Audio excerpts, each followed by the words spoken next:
Hey there, you. Welcome back to another spiritual oracle card reading. My name is Brian Nesline. I'm going to read these cards for you. Now look, spiritual card reading is just information, okay? So set the intention that this information is useful and will have something there for you that you can use for your highest good. Now if you do that, then that's what you're going to be intending to experience. And when we set our intentions, that puts us in a position to better be able to receive what it is we intend to receive.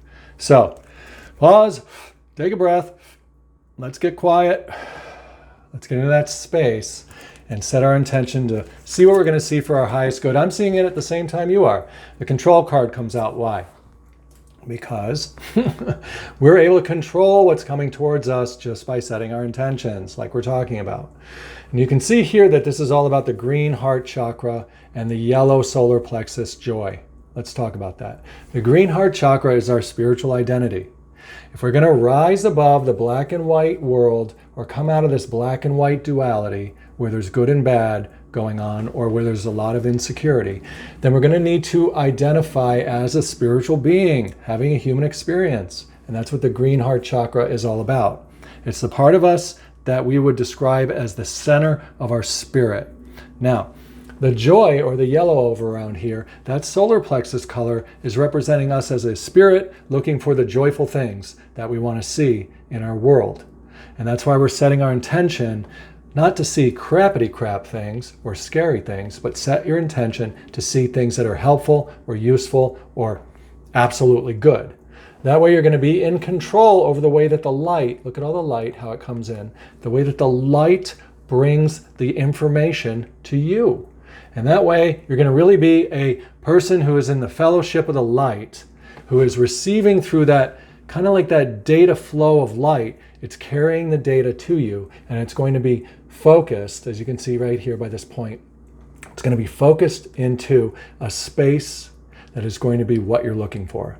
So set your intentions. That way you can get into that spiritual heart chakra. You'll be only looking for the things that are joyful in your life. And that's going to keep you moving forward in a way that's going to lift you up and move you more towards what you're looking for on your adventure of life.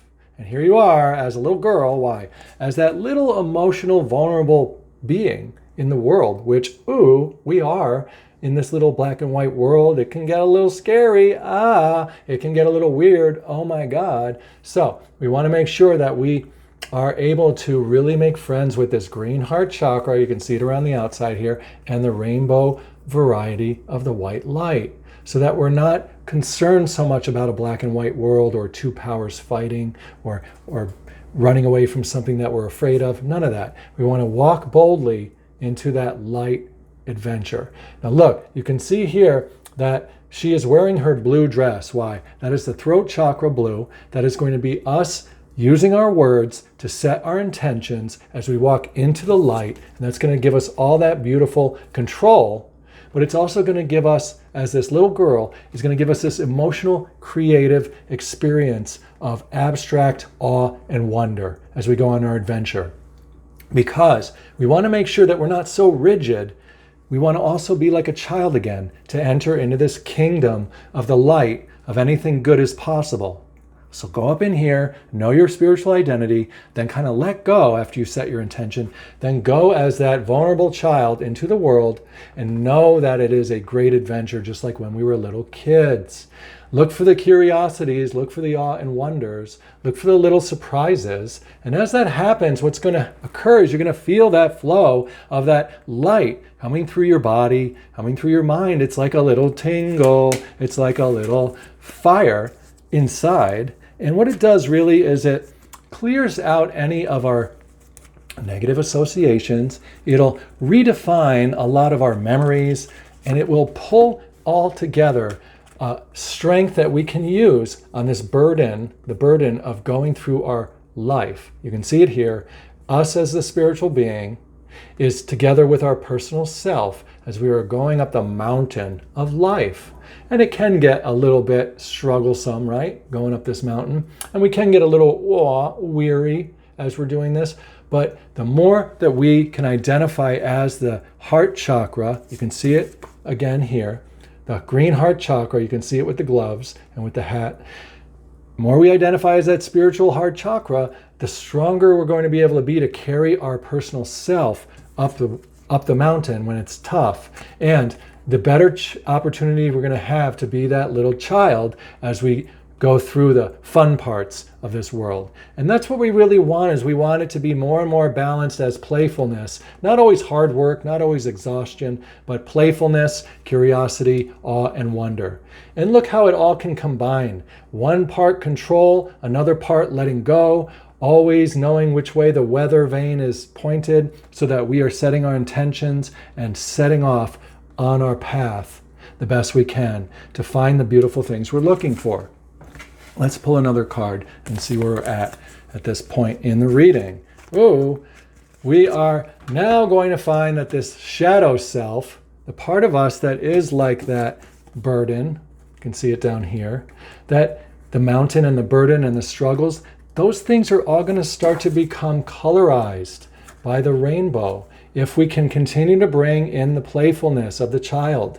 So when things don't go exactly the way you prefer, or if things are a little tough, or if you're having a lot of associations or memories of things that are, I don't know, kind of getting you down, try to let go of some of that by replacing it with the laughter and the joy. And that's going to really, it's going to take away some of that burden, and it's going to turn it into a variety of interesting experiences where you can pull more energy, even from darker past experiences from the shadow self. You'll be able to pull all that light. You're going to be able to be thankful for all of the emotion that you experienced, even in the dark times, because even if it's a negative experience, it's strong emotion. If it's a positive experience, it's also strong emotion. Either way, the light is always there. And we want to be able to pull the light from the dark parts of our life, from the sorrow parts of our life, so that we are not stuck in those details. When this happens, when you start having memories or associations that are negative, instead of sitting around crying about it or putting on that robe of that cloak of oh no and getting smothered by it, we want to pause and breathe. We want to go up into this opening through this black and white world, go into the opening of that blue starlit space up here. Go and communicate up in your third eye space, where you can simply take all those details, all those fears, all those negative associations, put them in here into this cauldron of the blue flame. What's that? This is that constantly burning bright light that will consume all of those memories, all of those details that were negative, and it will just mine it of the energy, of the light. It'll leave you clear, crisp, and pure, and it will allow you to not have to avoid any associations or any memories. You're able to take them and transform them, alchemize them, just by deciding to only clue in to the emotion or the energy that they must contain. And you can kick away the outer package of the memory, meaning you can let go of the details. You don't have to ruminate over what happened, what didn't happen, and why. You can kick that all aside and just realize that you've been enjoying that light that whole time. This inner vision is that space where you're going to be able to put on that new feeling of bright light, and that's going to help you go even further or even wider or expand even more with your power and your energy to go back into the world. And now you can see that the green heart chakra is actually growing as a result of this type of thing. So if negative emotions, negative information is popping up for you, some of that's been happening to me lately. If that happens, just take those, put them into that blue flame, allow it to consume all of the details, and allow yourself to feel all of that beautiful power and energy. Plus, allow it to bring you back into that blank space so that you're able to get back with that courageous joy that you're really looking for, and setting your intentions again with your green heart chakra so that you are only really experiencing what you prefer in this black and white world. Have the courage, there you are, as the spirit and the self combined, have the courage to continue forward on this burden of life. Look at you here, this is a selfie of the spirit and the self. Look at you here, the spirit and the self. Enjoy this, journey in this weird world of duality as we continue to bring and be the light in our personal lives. That's the reading. Go ahead and subscribe to the channel, like the video, leave me a comment, let me know what you're thinking about. I will see you again soon. Thank you so much. Goodbye.